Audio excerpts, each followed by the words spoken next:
China versus the Western powers. Do you think that Zimbabwe and other African countries, to be totally blunt, get a better deal from Chinese investment than they have with Western powers over the past 150 years? Well, my view is that initially, as we became independent, we had most of our development thrust was from the West. But as we evolved, we have also benefited from investment and cooperation from countries like China. But the basic structure seems the same. Foreign powers extract mineral wealth from various African countries. But do you think that the arrangement that Zimbabwe and other countries currently have with China is better or worse for Zimbabwe than it was under, say, the Brits? I think the premises upon which you construct your question, I don't think is perfect. Not surprised. Yes, Zimbabwe is a sovereign state. Yes. You understand? And we move on the basis that gives us the best results of our resources.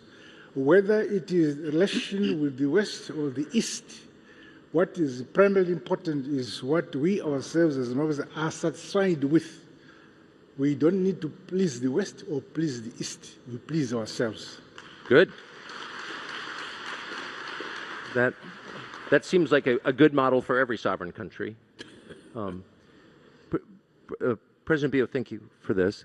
Do you think that there is a substantial difference? I'm just trying to understand from a Western perspective how the East does business in Africa versus how the West does. And it may be too sensitive a topic really even to talk about out loud, but to the extent you have a view you can share, would you? I'm sure relations cannot be measured country by country. Yes. Relations depend on the historical background of countries between one country and another. Yes. That's the basis on which relations grow and are nurtured.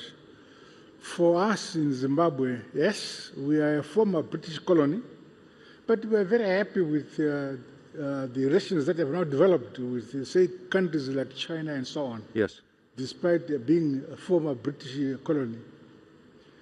I think this may be one of these topics that's too difficult to talk about in public, so let me just ask you, President, the government of Zimbabwe for decades in various roles, including through a very turbulent period where your predecessor famously kicked out the whites and then the economy tanked and now it's rising again. I wonder if you would summarize the lessons that your country has learned from that experience. I'm not so sure what you have in mind. But let me say, our economy has faced challenges. I'm sure you're aware. Yes. Zimbabwe has been under sanctions for decades as a result of us claiming our land from the British and making ourselves independent. We seized the land and gave it to our people. So sanctions were imposed on us. But in spite of all that constraint we have developed, and we are happy that we have developed on our own, and we feel very independent. Well, some of the land was seized from people who were born there. So I wonder if there's a lesson about targeting people on the basis of their skin color. Do you think? I hear you. Well, people had their land seized in Zimbabwe who were born in Zimbabwe, and they were targeted on the basis of their race. And I wonder if you think that's good or bad. No. Land did not belong to a race. It belonged to Zimbabweans. Right. So when the colonialists took land from us, time came when we asserted ourselves, take back our land.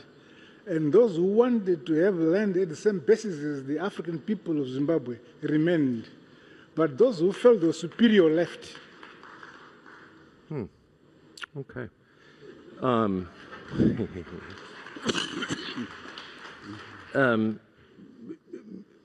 Mr. Bio, it does seem like, Mr. President, that the model of government